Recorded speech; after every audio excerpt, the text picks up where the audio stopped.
Ladies and gentlemen, welcome back to Doctor Who Reviews. This week we are doing, God help us, Attack of the Cybermen. And to discuss Attack of the Cybermen with me, I'm joined by my co-host. To my virtual left, all dressed up with nowhere to go, it's Freezing Inferno. I said, all dressed up with nowhere to go, it's Freezing Inferno. Where the hell is he? Hang on a minute, just got an email. Dear Rain, play this. Bye. Okay, bit rude, but we'll see what this is. Dear Doctor Who Reviews, hello! I'm your pal, Fresno Inferno, that dork who loves mirrors and Clara Oswald and other gonzo bullshit. I'm very sorry that I can't join you for the discussion of the dreadfully trad and continuity-obsessed Attack of the Cybermen, but unfortunately, I'm hundreds of miles away in my sunshiny province's capital city. It's quite lovely here. Look at the view from Signal Hill of the wonderful city below. I'm here with my sunglasses, with my cold drink, with my Uni Xenoblade 3. I mean, it's paradise.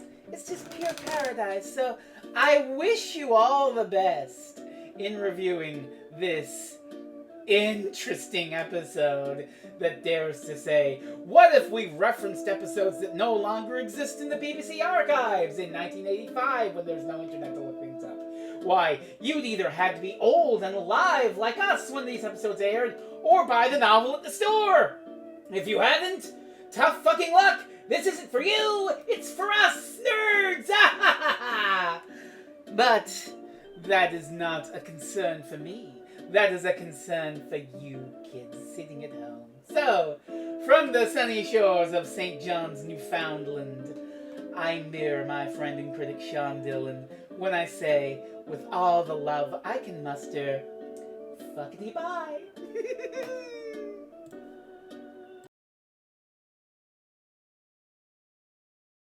Well, that's just wonderful. Okay, I guess I'm doing this on my own then. Maybe Kachiri's around. No? Mike?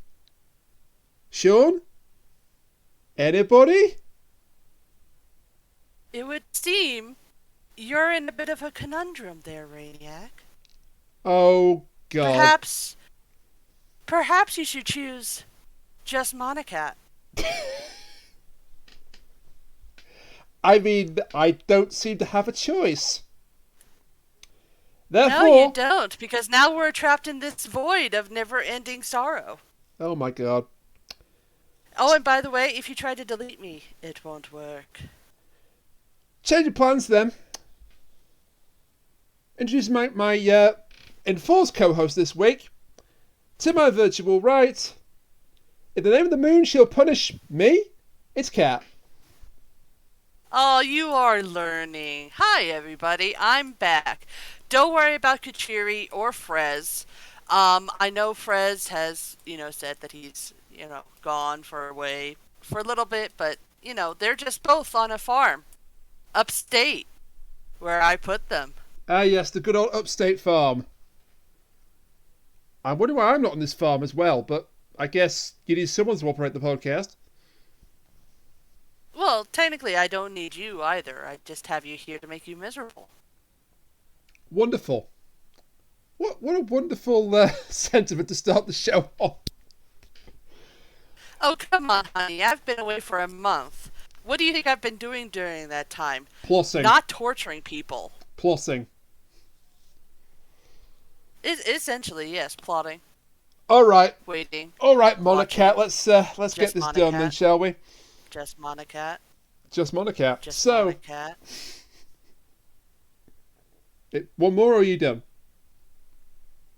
Just Monacat. Okay. I'm going to turn that into a button because, yes, everybody, guess what's back? It's the infamous, the wonderful Nipples. Wrong button!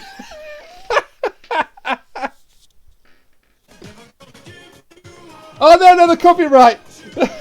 No, turn that off! That's right, the copyright is back. And suffer. Oh, no. Not the soundboard, the copyright is back. Well, the soundboard is also back, but so am I. This Hi, everybody. is why he wanted to come back and just have me alone. So you can subject me to this soundboard torture. Wonderful. So we are doing Attack of the Cybermen. It's a Colin Baker story. It's the penultimate Colin Baker story we're going to do for TV anyway. Yes. And it's written by a person that doesn't exist. Which is unusual, because usually people do have to exist in order to be able to write stuff. And when I say doesn't exist, I don't mean the cat put them on her farm somewhere. I mean this was a pseudonym for someone. Who's it a pseudonym for, Rainiac? Well, that's the thing. We don't actually know. The name is Paul Lamore.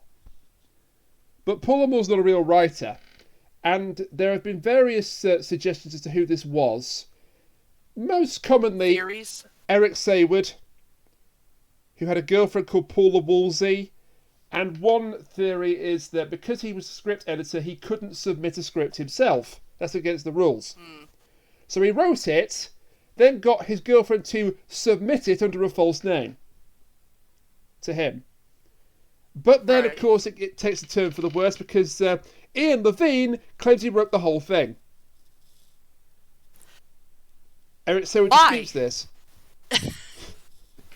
Eric Sayward Why would he ever claim that? He just did in one interview, and Eric Sayward was like, no, that's not what happened. I also like how on Titus Wiki the entire thing is just Eric Sayward and Paula Woolsey. No, it's actually Ian Levine and Eric Sayward. No, it's all three of them. No, it's just Ian Levine. No, it's not him. Those are your three suspects. Yeah. The usual suspects, except not in the case of Paula Woolsey. But whoever this writer was, they gave us this. They shouldn't have bothered. Yeah, thanks. You picked this! We hate it. This is also your fault because you picked it. Yes, it is. I know it's Colin Baker, and actually he's one of the better parts of this, but it's still not good. Oh my gosh, I got you to say it live. I've never had a problem with Colin Baker's Doctor. I know. I think still like to make you say it. He was just saddled with some terrible scripts, some terrible executive meddling. And some terrible people. Yeah. We're not going to name names because we don't want to get sued, but... So basically, this is just a normal serial of Doctor Who. Pretty much. Terrible people, terrible writing, just terribleness all around. So after a very brief introduction where some workmen are attacked by something unseen in the tunnel, we cut to the TARDIS, and the Doctor has done the unthinkable. He's fixed the chameleon circuit. Well, not fully, as we'll see in a bit. All right, he's tinkered with the chameleon circuit. And this is where I think Sayward probably was involved, and Levine, because this whole story is full of little gems for continuity hounds. Of course it is. And this is one of them. Because everybody knows Doctor Who cares so much about continuity. I can't even finish this. I know. Laughing. But it's not Doctor Who that cares about that sort of thing. It's the Ian Levines of the world. Yeah, it kind of makes sense that Ian Levine was involved with this, if only because... Yeah. I just love the fact he tried to take sole credit for it, and then Eric Sayward was like, actually, I don't think it was. I was more thinking about the fact that everything he touches turns to shit, but yes, that too. We have a bit of banter between him and Perry. The Doctor gets a great line about which he says, "You're a bit unstable still." Unstable? Unstable? Unstable? I mean, yes, he is, but not in that sense. Perry wants him to take a rest. He refuses because he's the Doctor. I mean, at least he's not strangling her this time. Don't even. I tried to forget that. I tried to stick that in the memory hole, and it's not working. Like, I will say again, I love Colin Baker. He's actually a pretty decent doctor once he actually gets a chance to, be a good doctor. But holy cow, is that hard to come back from? Yeah. Just died strangling somebody. And not just somebody, your companion. I'm amazed that he survived that moment. That could have got him canned on the spot. Mind you, the Twin Dilemma could have also got him canned on the spot, but it didn't. For better and for worse. Because he made this instead. But after some more words in the TARDIS, we cut to a diamond robbery in progress. A real lame one, too, because they just basically pulled up outside and are looking at the building in the car. It's like, you're not being subtle here, guys. No. Your windows are down. People can hear you. But you might recognise one or two of the people in this car. Unfortunately. Yeah, the man in the suit driving the car is none other than Lytton from Resurrection of the Daleks. Great. You might also recognise... Well, you won't recognise the other man in the car.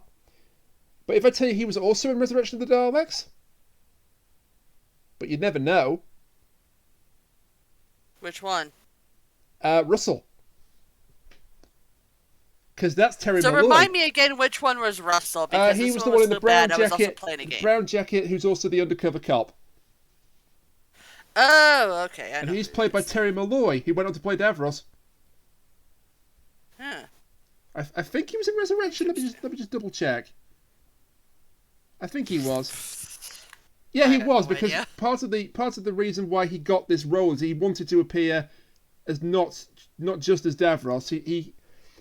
He had a promise. He wanted to be outside of the makeup. Yeah, he had a promise that he could appear on camera outside of the prosthetics. So he got this small role as Russell. They're playing a diamond heist. The other two guys are just basically hired goons. One's played by a former wrestler in real life. The other guy... Wow, a former wrestler getting into the TV or big screen? I'm shocked. He did, yeah. And the guy with a very strong Yorkshire accent. The bald-headed chap. Ah. The one that for some reason really makes me think of Nardole. Yeah, I can sort of see that. I don't think he was well known outside of the UK. But he was decently known... To be fair, I'm not into wrestling, so I wouldn't know him anyways. I mean, he was also perhaps better known as an actor by now. But he was a former wrestler. Yeah. So that's our motley crew. And on Lytton's instructions, they're going to rob... Is it 10 million worth of diamonds? Uncut diamonds at that. I think that's what it was. But the basis is that he wants them to do it today, and Russell's very unhappy with this because he has to get like 7 pounds of plastic explosives before tonight. Which is difficult. Yeah. For obvious reasons. He agrees to do it, then he sneaks off to contact somebody. As I say, he's an undercover cop, so it's obviously his superiors. They're going to go into the bank through the sewer system. That's a dirty job, but someone has to do it, I guess. This plan really stinks. Yeah, that's fair. We both got a putt out of it. 15 all. I talked over that. Sorry, play it again. Thank you. Why don't we talk about Halley's Comet then? Because that just suddenly randomly turns up after this Diamond Heist talk. Wow, I'm certain that this comet that I am putting on the wall next to this shotgun that's from a person named Chekhov will absolutely not be important later whatsoever. Was Chekhov's got a shotgun? I don't watch Trek.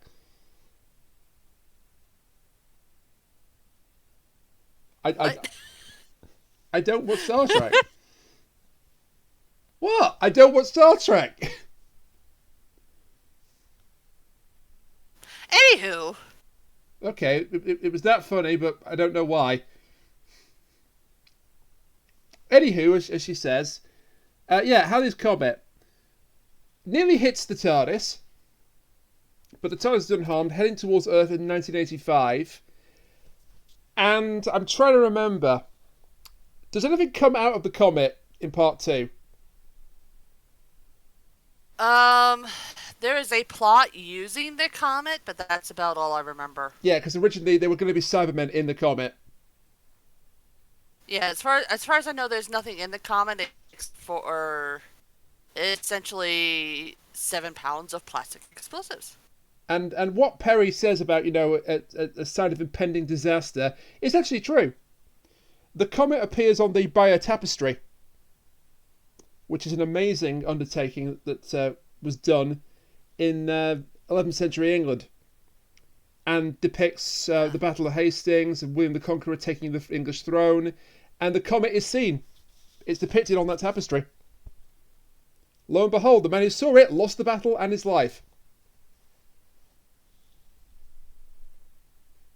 So that's a nice little bit of a nod to history by Doctor Who there. We then go back to the robbers, if we can call them that. Oh no, we don't. Sorry. You remember I said, Continuity Hound's Paradise? How about the junkyard? Oh, the junkyard that happens to be at 76 Todders Lane? I am Foreman, yeah. We're back here. But we're back here a lot, actually. Yeah, we're back here in 1985 now. Perry, we made it! London, 1985.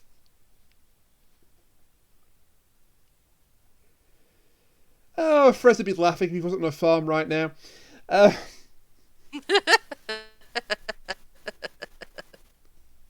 with what you said about, the reason... Sorry, go on. Well, I was going to say that the reason that they're here is just because the Doctor happened to receive a distress signal. And they decided to follow it, and that happened to lead to, what a shock, Earth 1985. And of course, that's really unusual because it's Earth 1985. Yeah. Not unusual at all, then. Totally not unusual. We're fine with this, anyways. Yeah, there's also and this comes a very funny moment where you said about the chameleon circuit not being quite fixed yet. Yeah, it's not quite fixed yet. Look at the TARDIS. Now look back to me. Now look back at the TARDIS. The TARDIS is now a French dresser. Ta-da! And Magic. Perry loves this. God bless Nicola Roberts for this. How much of this was acting, how much is just laughing at the fact that there's a random French dresser now in the middle of a junkyard set? I would like to think she wasn't told beforehand what it was going to form. But yeah, that would make sense. They probably did tell her. She probably would have still seen it. Yeah, they probably did tell her. But good acting to make you think that she didn't. Yeah. Also, the Doctor's having memory issues. Because of course he is. He keeps referring to Perry as past companions. And as well as past not companions. Yeah, what was it? Zoran? Zoran, I think. Yeah, it was. Some weird ex enemy of his that he quite admires. He's had some wild adventures with. Not the Master, or even Missy. This is a completely original character. Do not steal. This is Zoran the Hedgehog. Do not steal.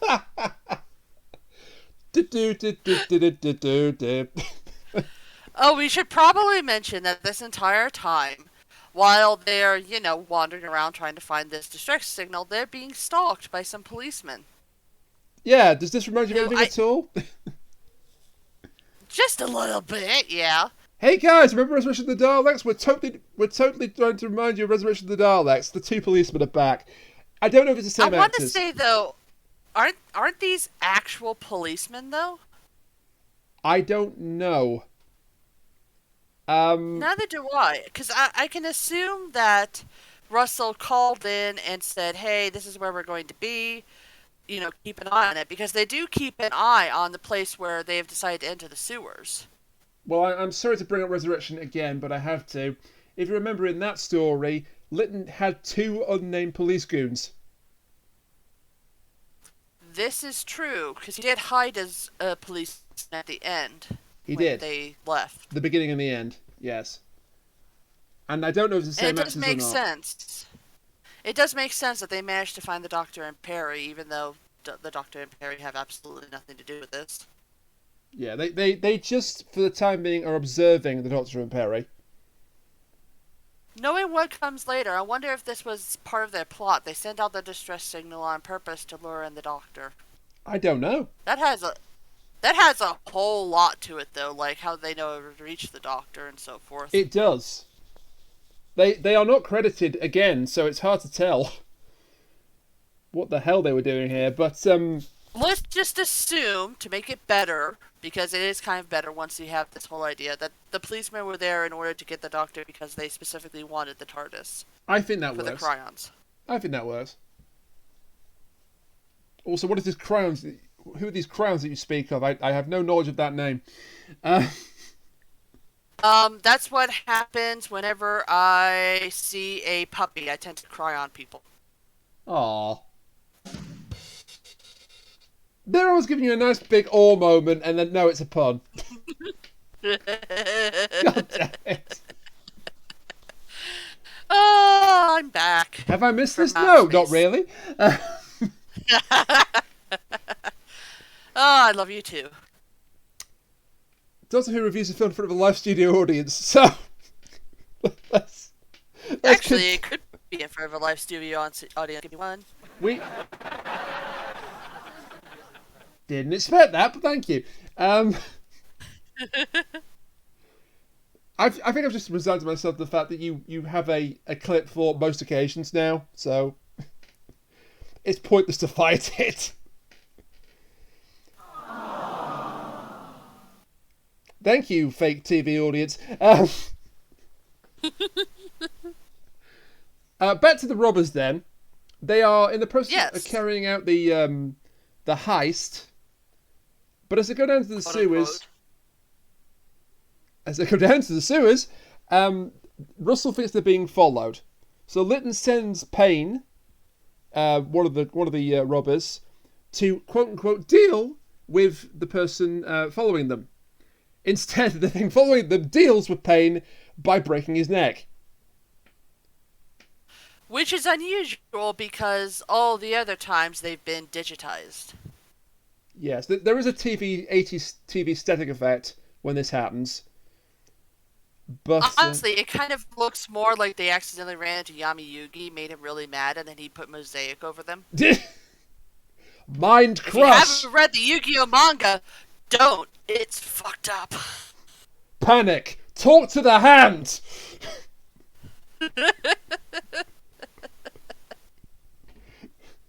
I can't do the voice. So they're down there. There's a thing down there. We can all guess what the thing is down there. It's called Attack of the Cybermen, isn't it? So it's kind of obvious. And then we get a really funny moment with the TARDIS. It materializes inside the sewer, or entrance to the sewer, and it's a pipe organ. Garage. And it's a pipe organ. Yeah. And he plays on the pipe organ. Toccata and Fugue in D minor. I love that song. For those who don't know, it's da da da da. Yeah. Which they also kind of insert a little bit of it into the background music. Yeah, I like that. Good job. During the next scene, because the two not police officers turn up. One emerges from the sewer with a gun.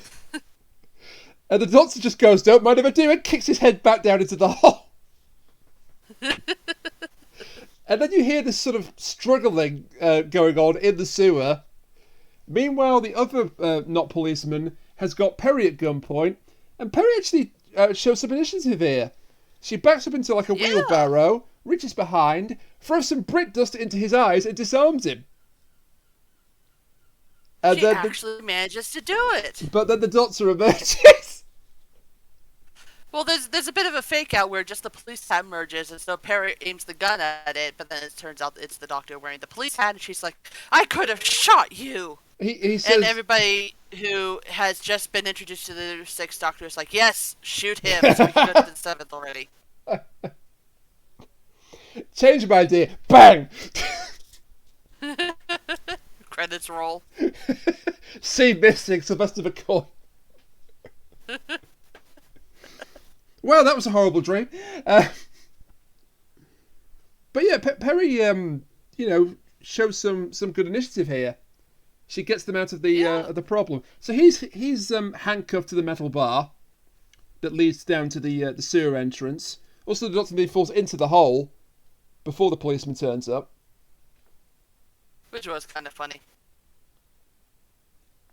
Meanwhile, back down in the sewer. Sorry. Well, before you continue on, one thing that kind of is weird to me is that so these policemen have guns, which is already unusual because it's England. I don't know when they banned the police from having guns. Oh but God! It's still kind of weird. Apart from the armed response unit, probably a long time before this. Yeah. So not only do they have guns, which is already the first unusual thing, but those guns also have big ass silencers on them. Yeah. And for some reason, Perry decides to take the silencer off of her gun. Oh, yeah. Which she decides to keep and pop into her pocket. The only thing I can assume is that it was too big for her to fit in her pocket because of the silencer. But I still would have kept the silencer on because then you wouldn't have alerted to everybody as to where you are if you did have to actually fire it. I think that leads to a continuity error later on as well, but possibly not. Continuity errors in Doctor Who when they're trying to fix all the continuity errors. I'm shocked. It's more likely than you think. But then we do finally get our first official appearance of a Cyberman because the three remaining robbers are down in the tunnels and Russell is going off on Lytton saying, let me look at the map. Oh, this wall isn't on the map. What have you done to us, Lytton? Another mistake. And Lytton doesn't trust Russell because he's the newest member of the crew. Yeah. He insults Griffith a lot. Basically thinks he's nothing more than a stupid person, which... it is Lytton. Yeah, it is Lytton. He acts cool about his mistake.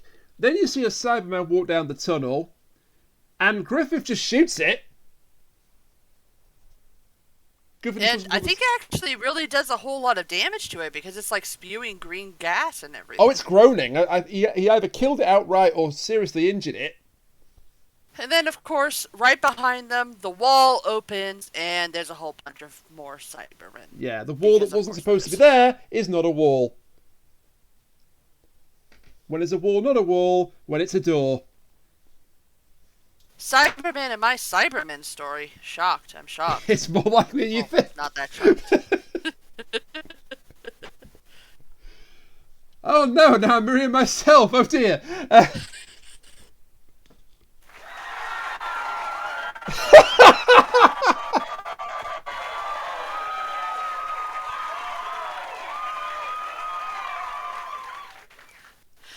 That is a really long-ass cheer. And the crowd goes mild. The crowd goes mild. So Lytton actually surrenders to the Cybermen. He seems very calm about this whole thing. He says, "You are the Cybermen. I am Lytton, and I surrender myself to you." And he even gives him the gun, and he just bends the gun into a pretzel. Because Cybermen are strong, of course. I mean, one did break a man's neck, so yeah. Yes. They are physically strong. Griffiths then screams, and that's what the Doctor hears to find the dead body from earlier.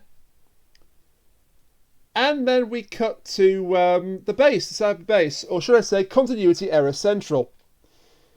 Did you notice the mistake here? Which one? When they've got the partially converted prisoners on the wall to turn into Cybermen, the two policemen are there. Oh. But one policeman's handcuffed to the bar outside. Yeah, that is a little weird. That one I did not notice. I don't know why they were there, because I don't think they show up again like 10 minutes later when we come back to the base. But they're there. Well, to be completely fair, we did see a Cyberman come towards the entrance, so maybe there were more Cybermen hanging around. They picked up the two policemen and took them to the planet and started converting them. Quite possibly. We don't have a strict timeline as to when, the people on the planet and the people on Earth are, doing stuff. It's okay. The Cyberscouts have bolt cutters. They meet up. The Cyberscouts have a bolt cutter add-on. It's fine. Well, Cybermen by now are like a Swiss Army knife. If you need them to do something, they'll do it. Yeah, including converting the dead and making us all very sad. Yes.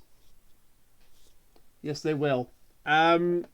We get a bit of backstory. The only thing they can't do is have a good story. Oh, well. Rise of the Cybermen in Series 2 was alright. Rise of the Cybermen in Series 2 was alright. I personally like The Next Doctor, but it's not really a popular one. We don't talk about Closing Time. And Death in Heaven. Dark Water Death in Heaven was a good Cyberman story, I think. Closing Time. One last call for alcohol, because you're going to need it. Was that a Semisonic reference? That was a song reference. Have you never heard the song Closing Time? Yeah, by Semisonic. I don't know who it's by, so... I believe it's Semisonic, but yes, I've heard the song Closing Time. Well, you haven't heard the song I Ran by Flock of Seagulls. Oh, so... all right. Don't worry, folks. He will listen to it. I will rectify that via Spotify later on tonight, but... That's not the soundboard, is it? Just to really get us pulled down the copyright rabbit hole. Yeah, we get some backstory on Lytton. He's not of this world, but we kind of already knew that. He's a mercenary, but we knew that from Resurrection of the Daleks. He's from Vita 15. The moon is called Riften 5. Yes, which the Cyberman has heard of. They're a notorious band of warriors who only work for money, so basically mercenaries. And one of the Cybermen is like, be careful, he may betray us. And it's like, yeah, no shit. This is the Cyber lieutenant that says he'll betray us. The leader seems to not care that he'll betray him because he'll deal with him later. But then, I'm afraid to say it, more continuity references to old Doctor Who. Wow, shocking. So the planet Telos gets a mention. Telos was the setting up two with the Cybermen. That second Doctor story that I apologise for picking. Even now I apologise for picking it. And we then cut to Telos. And it's a prison camp. Yeah. It's a whole bunch of people mining for diamonds, I presume, on Telos. And Ian Levine, I know for a fact Ian Levine had to at least be involved in this scene, because he basically did a lot of research to make sure that the Telos set looked as accurate to the Telos set in Tomb of the Cybermen as possible.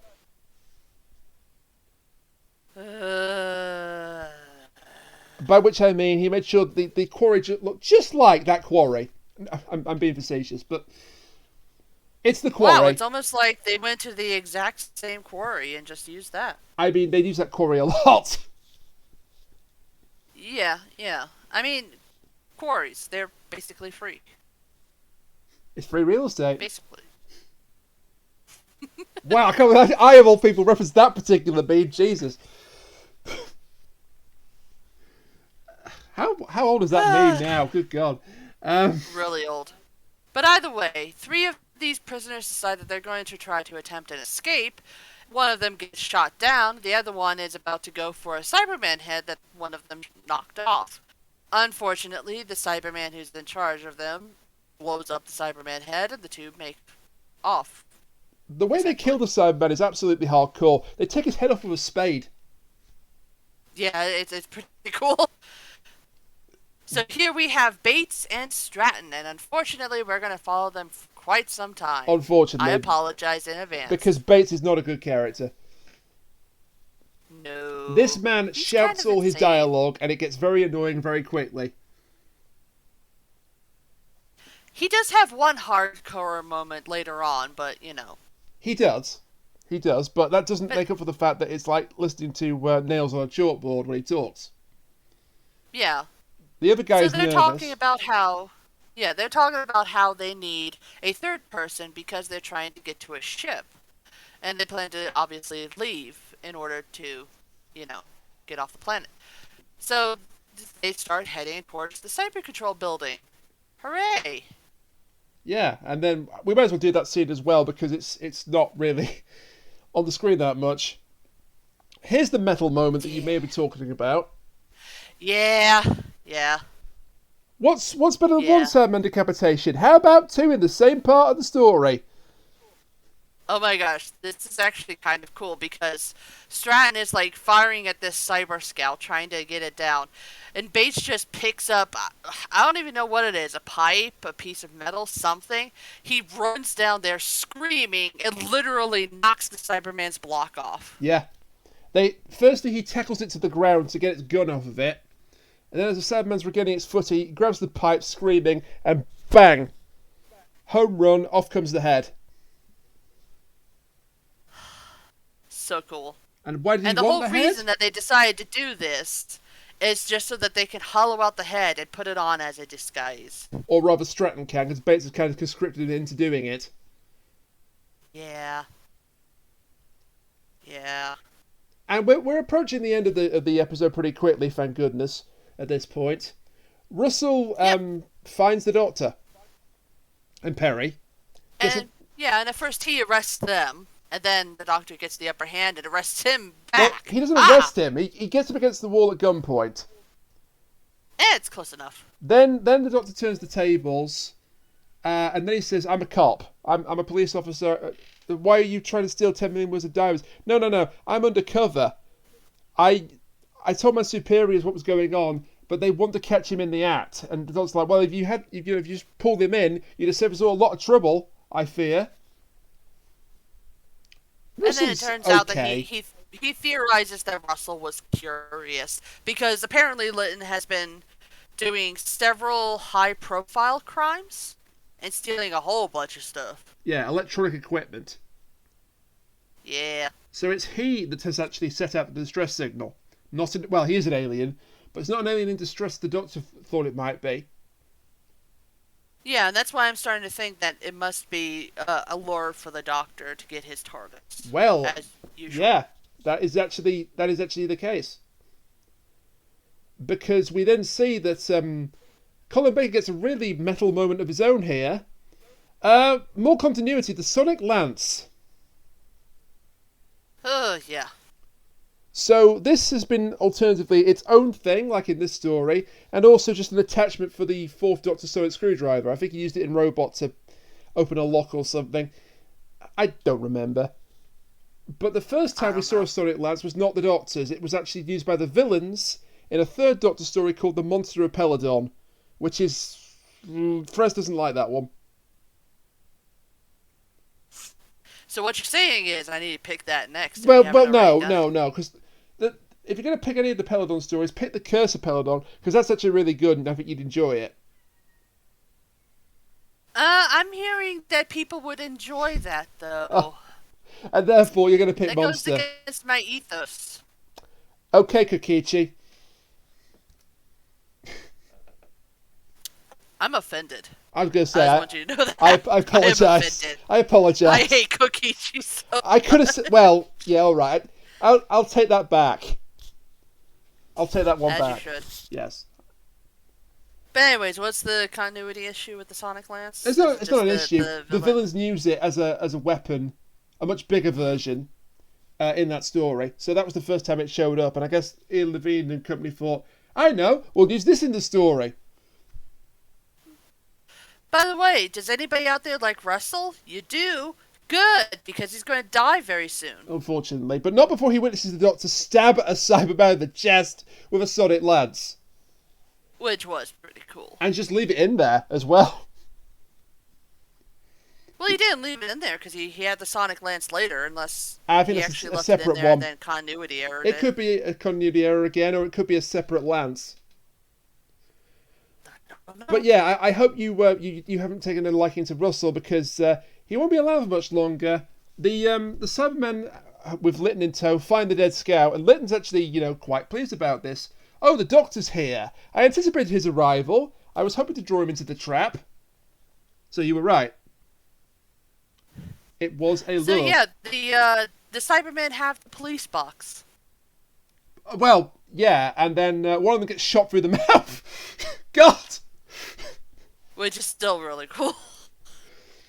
What's cool is they open the TARDIS and there's already Cybermen inside the TARDIS. And the way they reveal this is really good. And Russell, to his credit, absolute badass here. It's like, Perry, get back. Shoves the Cybermen back, pulls the gun in the mouth, bang, bang, bang, bang. God, why did every writer hate the Cybermen so much? Because they're the Cybermen. They all die in horrific ways. The Resto Warrior robot, decapitation, this. See, I will explain this easily. So, later on in part 2, there is a part where I think it's Litton who gets his hands, like, partially crushed. And there's a lot of fake blood on his hands and stuff like that. And nobody wants to show, like, somebody dying in a bloody way. So they'll just hurt them, or, they'll be digitized, or whatever happens. So the fact is that you have what could be argued to be humanoid beings that you could easily just bang bang and it's perfectly fine because they're not humans. Or at least they used to be humans, but they're not anymore. That's exactly it, yeah. So it's like, we could give them all the horrific deaths that we want because they're not actually human. Bloody violence against humans, not okay. Bloody violence against aliens, bueno. Why it's bueno, I have no idea, but it's bueno. Because they're not humans, and we don't need to have any sympathy for the alien overlords that are going to take over soon. Oh, God. I, however, fully support them. Please, save us from ourselves. I, for one, welcome on you alien overlords. Speaking of old memes, that one's old too. So yeah, Russell did a great job there with that Cyberman, didn't he? Oh, he's dead now, damn it. Yeah. He doesn't even get a great death. He warns Perry to watch out and just gets struck on the head by a fist. I mean, to be fair, it is a very hard metal fist going at a velocity that apparently his head can't withstand, but it's still... He got a boo-boo. He got a boo-boo. So yeah... And of course, what the leader of the Cybermen is like, destroy the woman, and Perry's in danger, and then, it goes to credits. Yeah, we get another nice little musical trick here. Because the Cyberman is like, destroy her. Destroy her at once. And Perry shouts, screaming no. And her scream of no cuts into the credits. Like it's pretty decent. It goes into electronic distortion effect. And then into doo-doo-doo. So that's really quite cool. It is. So how do you think we're going to resolve this this great cliffhanger of destroy her at once? It couldn't just be that a character turns up and says, no, don't do it. Oh, wait. The Doctor turns up and says, no, don't do it. At least this time it's the Doctor doing it and not like another villain. Because how many times has that been the cliffhanger resolution in stories we've watched? Honestly, how many times is the resolution, I find her pleasing? Oh, do so you have to? It's good that it's just the Doctor coming in. Yes, I did have to. Do you have to, though? Yes. Because it hurts you. Frez, come back from the farm, always forgiven. Oh, it's fine. He and Kachiri are up on the farm running around with all the dogs that you've lost over the years. Oh! God! God! Cat! That's dark even for you. Did I say lost? I didn't mean lost. They're just up there. They're fine, I promise. That's dark even coming from you. Oh, honey, I could be so much darker. I know. But the Doctor says no, don't kill her. If you save her life, I will cooperate with you and do whatever you want to do, whatever your plot is. Just don't hurt my friend Perry. Which I think at one point he semi-disables the TARDIS and turns it into... essentially, he does what the 13th Doctor did in...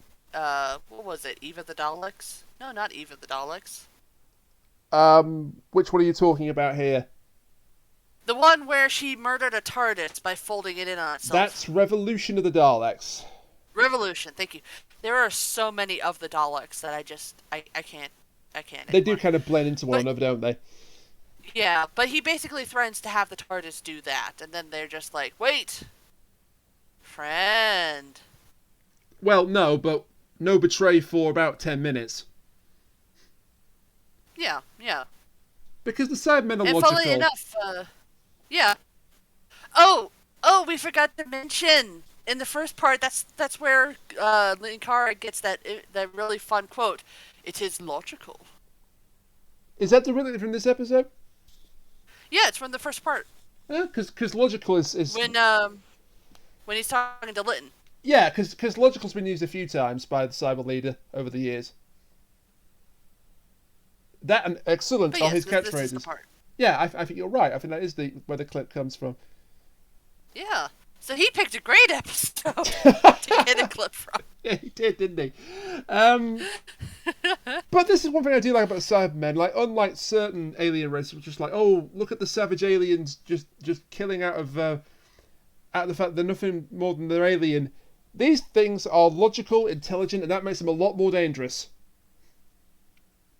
Well, you keep saying logical, and I keep not seeing it with these guys. Well, all right, they're supposed to be logical.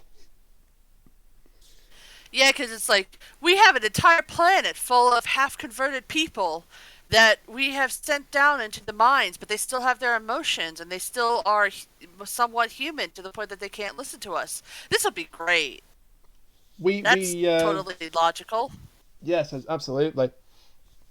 Honestly, at that point, I would just scrap the ones that have too much free will and send the ones that don't have any free will off to the mines. And while this But then is again, I would be fabulous as a villain, so... Yes, totally fabulous. Ultimate fabulous villain right here.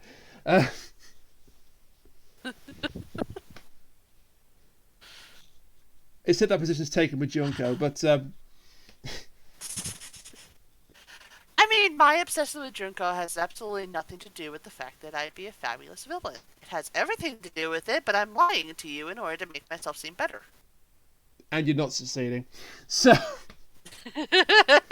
we get all of exposition for the Cybermen and Lytton here. Lytton knows a great deal about the planet Telos, but refuses to tell the Doctor why he knows this.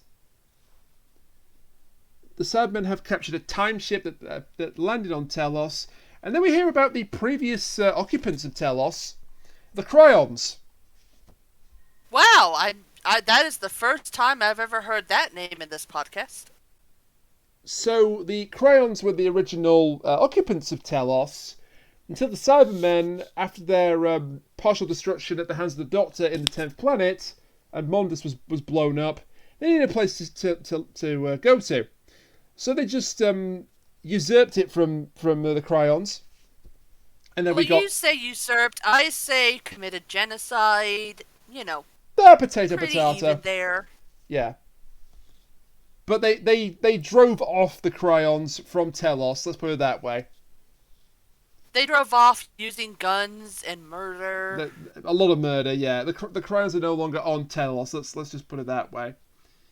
Well, that's not entirely true, but, As far as we know by this point, there's no more Cryons.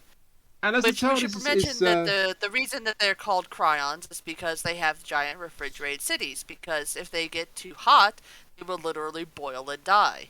So that's why the Cybermen wanted these cities, was because they could put all of their cyber people into hibernation here.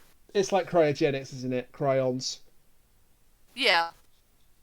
Not the most... I'm pretty sure Cryons is also the name of, some sort of particle or something that's cold. I think you're right, yeah. Not the most original name, but it'll do for them. And the plan, the Cybermen... They order the Doctor to take them to Cyber Control directly. But the Doctor has other plans, and another Sonic Lance is produced, and he sabotages the controls. Hooray! So they land in a cave, a catacombs. And the TARDIS is now really, a metal archway. What? So this is the third and final transformation the TARDIS undertakes in this episode. And I think it may be John Nathan Turner gave an interview that suggested that the change was going to be... This feature will be a permanent feature of the series. Thank God it is not. It never appears again, no. Two reasons for this, perhaps. One, the budget ran out. And two could be... Well, I mean, technically you don't need a budget for that. You just go pick up some random junk from, wherever, and boom, you're good. The second could just be that the executives hated the idea and vetoed it. I mean... If that's the case, thank you, executives, for the first time in your life, you did something right for once. This is executive method I can actually get behind, if that's the case. We've seen Vengeance on Varos, right? That's the one where the dude finds her pleasing. That's Twin Dilemma. Oh, is it? Vengeance on Varos is after... Well, it has the weird slug guy, right? Yeah. There's a couple of weird slug guys. Yeah, no, Syl is in Vengeance on Varos, and also Mind Warp. I don't remember. Do they ever say that he has, quote-unquote, unfixed the Chameleon Circus in Vengeance on Varos? I have no idea. You could have picked that, but you didn't. We've already done Vengeance on Varos. No, I've done it. You haven't. Yet. Well, either way, it's been done, and I can't remember. Did they... Well, no, I have done it because I've watched it before. I can't remember it either. Oh, did you watch it for the Twitch marathon, possibly? No, I never got to watch the Twitch marathon. Okay. Either way, I've seen Vengeance on Varos, but I don't remember if they ever mentioned that the Doctor unfixed the Chameleon Circuit. I can't remember that either. Maybe they did, maybe they didn't. So good job with that continuity, guys. You totally fixed it. Great job with the continuity, Ian Levine. Well done. You had one job, you did it for 45 minutes. Outstanding. You had one job, and that was to not be shit, and you failed that so constantly. Wow. Stop. Burn. Stop it. Oh yeah, it's a real burn. It's like Ian Levine would actually watch our fucking podcast. He absolutely wouldn't. I don't even watch our fucking podcast. There's the admission I was waiting for. There's... See, you preempted the bit I was about to do because I don't do it now because you've just admitted you don't watch the podcast. Thank you. Vindication for all the years you put me through that. There you go. The audience agrees with you. I'm sorry I talked over the audience there. I'm just smiling there from ear to ear hearing that. But yeah, Sabotage. Well, it's not a very good podcast when I'm not on it. Oh, that is a burn. That's not the same clip. Well, here. There you go. How many clips of this audience do you have? A lot. My God. So they enter the catacombs instead. And then this is wild. The Cybermen are attacked by a Cyberman. Just a rogue Cyberman that's and the explanation for this is that it was driven insane by the tombs being faulty. Yeah, that's weird. Does he attack just one of the Cybermen first and then goes after the other and leaves all the quote-unquote humanoid people alone? Well, this poor Cyberman's out of its mind, so it's just attacking whatever it sees in front of it, which happens to be the other Cybermen. And as they're dealing with that rogue Cyberman, that's where the humans and Lytton escape, or rather Perry, Lytton and Griffiths manage to escape. And then, you mentioned the Cryons, here they are! Cryon freedom fighters. Yeah, and you just admitted to not watching the podcast, so you don't know this, but we've done it again. Oh boy. Well, last week, if you'd actually bothered to listen to it, the Horns of Nimon guest starred Jenna Ellis, who was a presenter of the children's TV show Blue Peter. And the leader of these aliens is played by Sarah Green, who was previously a presenter on Blue Peter. So, slight tangent here. Do you know what Peter is a nickname for? It's a naval thing, isn't it? No. It's below the navel on most guys. No, really? Uh-huh. So now every time you say Blue Peter, all I can think of is blue balls. Isn't there an actual place in America called Blue Ball? Probably. There was a place called Big Cabin, so... And Intercourse, Pennsylvania. Hey, you don't slam Intercourse, Pennsylvania. It's actually really nice. I'm not slamming it, I just said it exists. Saying that the name of a place that exists is not slamming it. Sure. I'm sure it's very nice. Oh, there is a place called Blue Ball, Pennsylvania. Pennsylvania! What the fuck? Is that the state motto? You are never through Pennsylvania. What the fuck? I have several questions. How sexually repressed are you people? I know most of you are Amish, but what the fuck? Yeah. So two different groups of Cryons. One finds Perry, or one saves Perry, and the other group rescues the two men, Lytton and Griffith.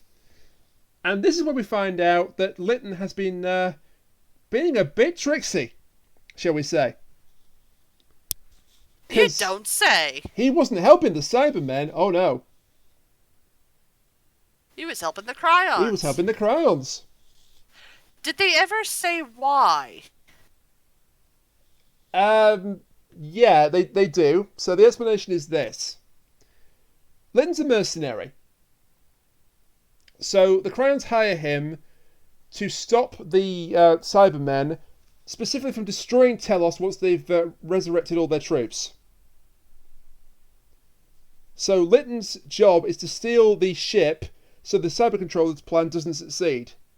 And then where the bald-headed man comes into it is he's there to keep Lytton alive long enough to get to the ship, and he'll be paid with diamonds. Which are apparently very common. But the thing is, I never heard of any... I never heard them explicitly say that they were hiring Lytton, just that he was helping them. I mean, one can assume that he's obviously getting paid, but... Well, full disclosure, that's what TARDIS Wiki believes. Diamonds. I don't think that he was hired by them is specifically stated, but him being a mercenary, you can kind of figure that out. Yeah. Also, I like the fact that he told all the guys that they were going to come in and steal 10 million diamonds, and it turns out they're still going to steal 10 million diamonds. It's just they're also going to do it by stealing a ship first. Yeah, and I do like the fact that the bald-headed guy, Griffiths, is sort of very confused by all this. Which is a natural reaction, yeah. Yeah. It's like, this is all far getting too much for me, like robots, spaceships, these weird things in front of us. I was taken hostage by some metal men, and then I went into a box that was bigger on the inside, and now I'm in a completely different place, and one of the metal men attacked one of the other metal men, and then I got away, and now I'm meeting these weird, Shakespearean mega minds with tissue paper mustaches. And silver hair. Tissue paper mustaches. Yeah. What's the name of the act? The Aristocrats! I've been wanting to make that joke for a long time. Thank you. I deserve that. I mean, typically you're supposed to follow that up after something horrible. You know, like the genocide on Cryons. Yes. That's okay, because they're also the aristocrats. How do you take my joke and make it better like that? God damn it. Because I am better. I'm from America. We're like 95% better. I can't even say that without laughing. Moving very quickly on. Yes, please. The Doctor is a prisoner. But he's not alone. Oh god, this is horrible, this. Yeah. So, his fellow inmate is another Cryon, Flast. They've all got weird names like Fresh and Roast and Varane and Flast. Well, Flast here... Did you say roast or broast? Rost, R-O-S-T. Okay. It would be very 'Cause I think unfair if calling they a call it cryon roast Yeah. would be a bad That's idea. a bit harsh to call them roast. Roast. We don't like this kid, so we're going to call him Roast, and hopefully he will do that one day. Aren't all the But it's crayons, okay, because he's an aristocrat. Aren't all the crayons, at least the ones we see on camera, female, though? Maybe?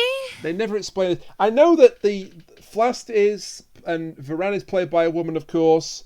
I think Rost is.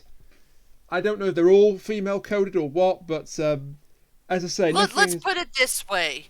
There are indications that they could possibly be female, but as they are of a different race and they probably have different rules as to gender, and the fact that gender is so fluid anyways, we have no idea what they are. And it also really doesn't matter. And Flast is here because she was the previous leader of the Cryons. They're trying to fight guerrilla combat and sabotage the tombs long enough to stop the revivals, or at least delay them. And then she gives exposition about the Cybermen's grand plan. Do you remember that comet? Oh, you mean Haley's Comet? Haley's the thing Comet, that, yeah. heralds horrible things about to happen? Well, the horrible thing's about Is to happen. something horrible about to happen? Yeah, Mondas is about to not be destroyed. This is the Cybermen's plan, to prevent the destruction of their home planet. You might be alright, well that's great. No, it's not, because they're going to destroy the Earth to do it. Yeah. They're going to smash up Earth with Haley's Comet to disperse the energy. And the Doctor is horrified by this. He's like, Yeah, because it's Earth. the Time Laws, why are the Time Laws not doing anything? This would break all the laws of time. And, oh, wait a minute. They are doing something about it. Me. He's there. Yeah. Why was the TARDIS sent off course? Because the Time Lords wished him to stop this. I love this realization, though, because he's like, why wouldn't they send an agent in order to come down here to stop this? And then he pauses, and he's like, son of a bitch! He doesn't say that. But obviously not in so many words. I wish he'd said that. But that's the basic outline of what is going on here. Yeah. So, Flast wants to help the Doctor stop whatever's going on here. And I think Flast is basically dying. Or doesn't really care if she lives or dies. I think it's more, she's gone a little kamikaze. Quite possibly. But she's willing to die in order to stop the plan. They do find... She does direct him to this box of minerals. This, is it Vestial? Vestial. I think so. It's a common mineral on the planet Telos, but it's very volatile when it gets above freezing temperature. I love this too, because she like takes a pan of it and hands it to the Doctor, and he's holding it. It's like, it's very volatile. It can explode almost instantly. He's like, why did you hand this to me? Well, the answer is so he can blow up a Cyberman. To be fair, apparently as long as it is below freezing, it's fine. If it's above freezing, then it's highly volatile, to the point where I think if it gets to a certain point, it actually self-ignites. Were the details of this plot written down the back of a napkin in a restaurant or something? Good God. Whoever Paul and Moore really is, they've got a lot to answer for. But, yeah. So the Doctor says, right, we're getting out of here. And Flast is reluctant to leave the cell. For obvious reasons, because if she leaves, she will boil to death. Yeah, she can't survive above room temperature. 0. Yeah, above 0. Room temperature will kill her. So yeah. she can't actually leave. She's doing whatever happens.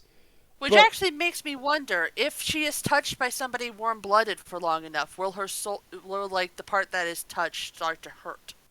I would think so. Because we are above 0. They don't actually they do not actually expand on this much. Yeah. So the Doctor is quite sad to leave her behind because she did help him out. But she does volunteer to warm up the Vestial, which will kill her, but it will also, blow up Cyber Control. So he gives her the sonic lance. She hides it in a box of the mineral. And then this is horrific. A bit later on, the Cybermen come in. She hides the lance, and they just throw her out in the corridor. What the Yeah! hell? What the hell? Doctor Who. Remember what I said before about how they just don't care if it's an alien because it's just an alien? Yeah, she boils to death live on air. And we get to watch it for an agonizingly We long don't see the time. final moment, but we see her writhing around in agony. It's not good.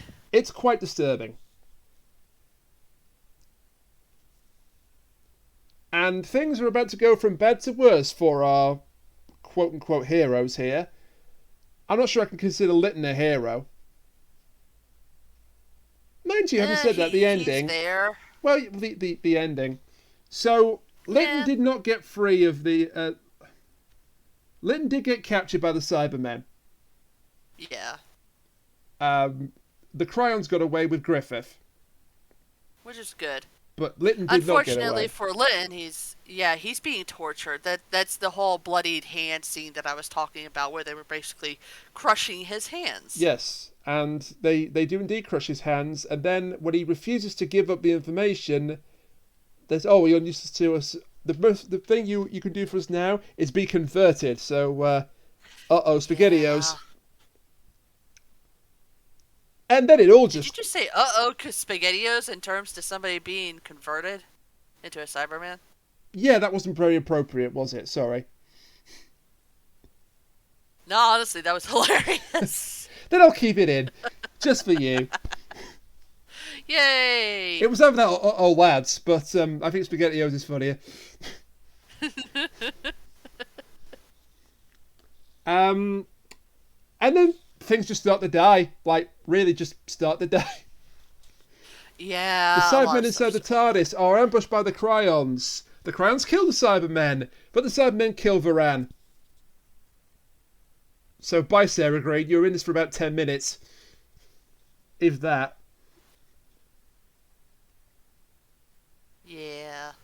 That means that the Cryons now have a new leader who is not Roast, it's Rost. Goddamn Well, Rost. something that they decide to do, which I think, in my opinion, leads to more continuity issues, just because it's me. So they have to find a way to get the Cybermen out of the TARDIS. So the Doctor's like, well, Cybermen always have this distress beacon.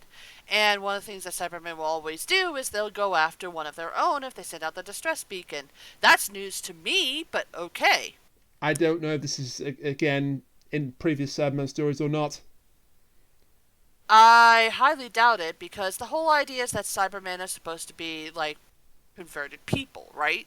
Yeah. On Mondas, there were Mondasians, and then they convert humans and so forth. So apparently the distress beacon is a giant light bulb inside of the Cyberman's head. I'm looking at it right now, yeah, it is. Where's the head, then? Yeah.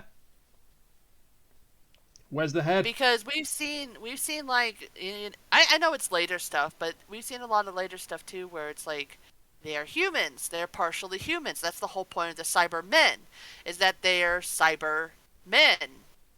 Yeah. They're partially, organic. Absolutely. They're not like at the end of Timeless Children, where he tried to make them all into robots. They're Cybermen. Where the fuck is the head? I've no idea. But yeah, that's just a little weird to me. But yes, they activate the beacon. It works somehow. Yeah. I don't know how. But it works. And so I believe they just get on the TARDIS, and that's when their Cryons are like, we're going to destroy you, and then the leader dies. Yeah. Unfortunately. And also dying are Griffith and the two prisoners from earlier. Yeah, they try to get on board the time vessel, and then there happens to be a Cyberman guarding it. So the first one, I forget his name already. Bates. Bates goes to enter. He gets electrocuted by the door, falls over dead. The door opens, and there's a Cyberman, and he shoots the other two. Yeah, and the electrocution is, of course, another reference to the two of the Cybermen. Great! Just what we always wanted. Not really, but here it is. Yeah. We should also mention that at this point, before Flash died, she took the sonic lance and she put it into a box of the Vasteel, and it's slowly warming up the Vasteel this entire Yeah, time. so the bomb is about to go off, and then when it before it goes off, however, they're all in the TARDIS, the surviving Cryons and Perry. But Perry says, "Well, hang on a minute, we're forgetting someone." What do you mean, Lytton? He was on the right side for once. So the Doctor actually does go back for Lytton. Unfortunately, it's too late. He's already too far converted. Yeah. Also, the TARDIS is back to being a police box. Thank God. Why was this a thing? Why was the community circuit thing a thing? I don't know. But anyways, Lynn pretty much begs the Doctor to please kill him because obviously he doesn't want to actually be a Cyberman. But the Doctor obviously doesn't want to do that because, the man who never would and stuff like that. Oh, no. He's not the man who never wanted this story. Good God, no. So the Cyber Controller arrives. And he's like, no, stop, you can't do this. You're all horrible people. And the Doctor's like, no, you're horrible. And he happens to hand Lytton a scalpel. Yeah. Lytton stabs the controller once the controller's next to him. It's a great distraction, so the Doctor takes the controller's weapon and kills him. He kills all three Cybermen. The leader, then the lieutenant, and finally the cyber controller. Lytton dies, unfortunately, in the crossfire. Yeah. And the Doctor, actually, to his credit, is regretful of this. Yeah. He says, perhaps I misjudged Lytton. The man who never would. My ass. Whoever wrote that line of dialogue has never seen the old series before. No. And it's not even like an accidental kill. No. He just takes the weapon and blasts him in the chest. Yeah, pretty much. And that is it for Tomb of the... no, damn it. No, Ray. No. Attack of the Cybermen. I mean, it wanted to be Tomb of the Cybermen 2.0 so badly, didn't it? So... Yeah, you can forgive my error. What did you think of the story that you picked? Well, it's better than the Twin Dilemma. That's not like a big, ask, but okay. So this was a mess of a story. It just was. Like, the Doctor was better than his, previous showing.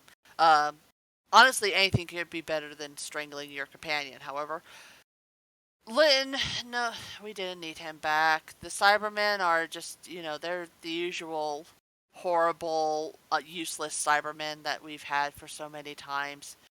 It's not a great story. It's not something that I would honestly watch again. The only time I would watch this is if I'm going to torture somebody else. In which case, hey! But otherwise, it's just not very good. It's just not very good at all. I'm sorry. Chris, run. Run, Chris. Oh, honey, we live in the same house now. There's nowhere she can run.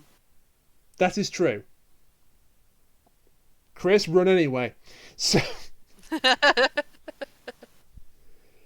If it's back into the desert somewhere, just run. So...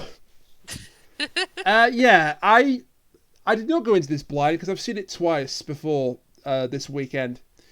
Once, it's actually the first ever old Doctor Who story I watched, at least partially, because for some weird reason, it was on the television, or parts of it were, including documentary bits where Sarah Green says, I as a child, I hated the Cybermen, and then my character was killed by a Cyberman, so it came full circle.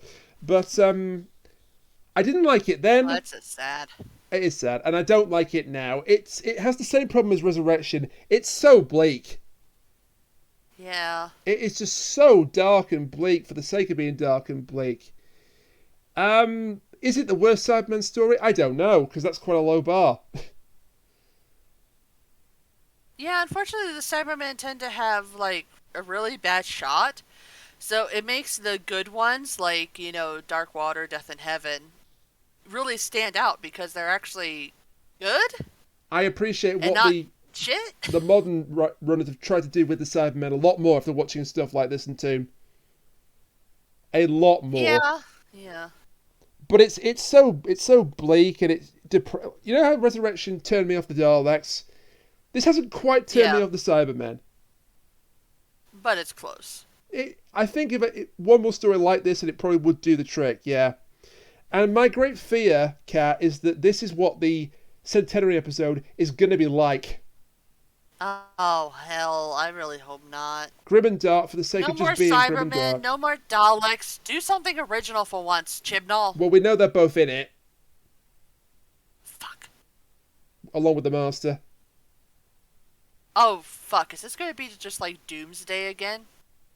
Well, beware the force of the matter against you and their Master, so it's going to be the Master in charge of the Daleks and the Cybermen before the inevitable betrayal happens. Which it will. And they still haven't fixed the universe, so that's fantastic. I don't think they have, no, unless they just did it off camera. In which case, I would absolutely despise that, because that's a big fucking deal. But we still got a month and a bit before we have to deal with the centenary.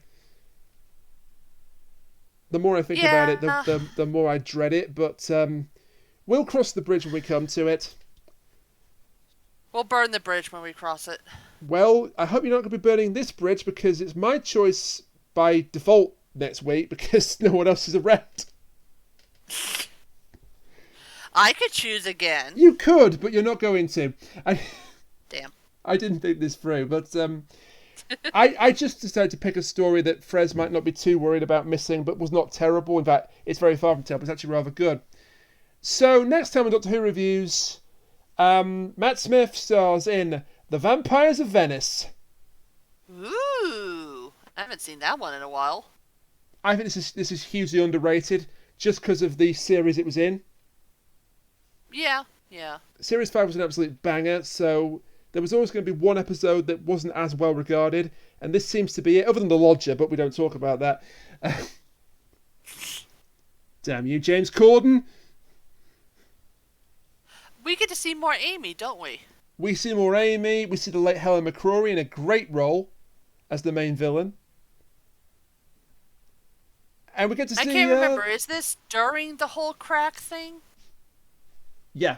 Series 5 was all cracks. Is this before or after Rory gets eaten by a crack? Before, because Rory's in the episode. It starts with the Doctor jumping out of his wedding cake. Oh no, I hate that scene. It's so awkward. Sorry, the stag do cake, not the wedding cake. Yeah, I was going to say, the stag do cake where it was supposed to be a woman in a bikini, and then it turns out to be the Doctor. Rory, we need to talk about your fiancée. I kissed her. Well, she kissed me. Yes. Yeah. Yeah, that's a great thing to announce in front of all of Rory's friends and family. Hey, Rory, I kissed your fiancée. So we've got all that to look forward to and more next week, including a beautiful joke about cheese and biscuits, which is still live rent free in my head for 15 years after I heard it. But, well, no, not 15, because, what 2010? So 12 years. Time is a flat circle, who cares anymore? Wibbly wobbly, timey-wimey bullshit. Anyway, since Frez is not here to prompt me, I'll prompt myself. Where can you find us people? You can find us people on Twitter at Reviews Doctor. Individually, we are at Rainiac the Maniac, at Concave Usurper, at Freezing Inferno, and at the Kachiri. And then it's twitch.tv/Rainiac, /Concave Usurper, /the Kachiri, and /Freezing Inferno. By Tower Through the Trees by Sean Dillon. By Volumes 1 and 2 of Back to the Empire by Krista Bittier. All available on Amazon.com. Kat, do you have anything to plug? I have nothing to plug, but I have something exciting or kind of exciting to say. Okay. So, for anybody who's out there, you can skip this whole part if you are triggered by anything to do with weight or weight loss. So, Rainiac will put a timestamp as to where you can skip to. I have lost 71 pounds since April. Well done. As of today. Fantastic. If anybody is interested in knowing how keto, apparently it actually works. I'm shocked too. That's wonderful. So that's my good news. Well done, I've you. lost a small child in weight. Oh, God. Well, you went like that. When you put it like that, maybe not so well done. But I have lost 5 adipose in weight. oh, cat. I like that story. I don't care what anybody says. Don is fantastic. That's a great story. People just don't like the little fat creatures. But But yes, that is my news. I've gotten a raise at work. I've lost all that weight. What else is good? I've already secured a way to go home for the holidays, so everything is coming up Millhouse for me. you're just crushing it. I know. That's wonderful. I am so happy right now, you don't even know. I'm so glad to hear that. So it all goes to show I don't need you 3 and I can host this podcast on my own. Say goodnight, Cat. Good night, Cat. Good enough.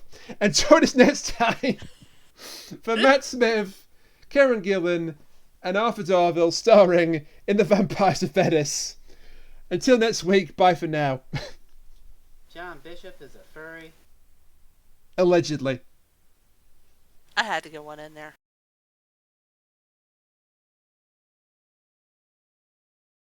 Absolutely. We also hear the telephone. Because the telephone's ringing. The phone is ringing. And the phone has stopped ringing. Okay. 3. The phone will be right there. Okay, go ahead. Is this the real life? No, this is an answer phone. Is this real life? No, it's my nightmare. Can I go ahead? Yes.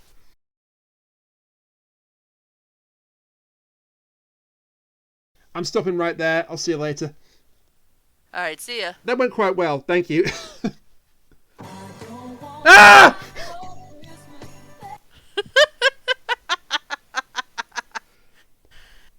Oh, also good news. That also got to the recording at the end, so mission accomplished. Bye now.